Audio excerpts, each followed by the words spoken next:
analysis from someone following this story very closely. Azzam Tamimi is a British Palestinian academic and activist. He's also former head of the Institute of Islamic Political Thought, and he joins us now from Madaba in Jordan. Fantastic to have you on the program. So we've seen there a message from the UN Secretary-General, also a letter from more than 1,000 European MPs. Can this make a difference to Netanyahu's plan, which is exactly a week away today?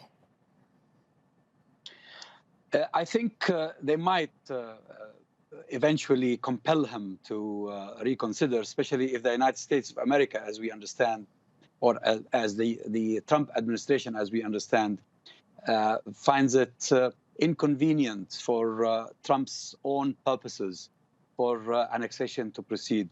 But let me just seize this opportunity to tell you that, in my opinion, all these international reactions are too little, too late.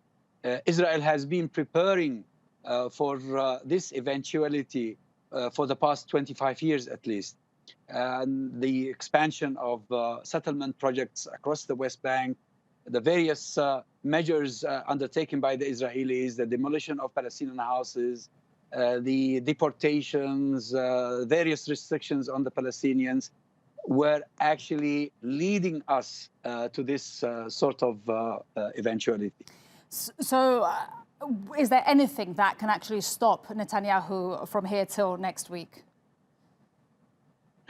Well, as I mentioned earlier, the White House can stop him if it is true that Trump believes annexation at the moment is not conducive for his own election purposes. Although, of course, Netanyahu derived his drive toward annexation from Trump's deal of the century.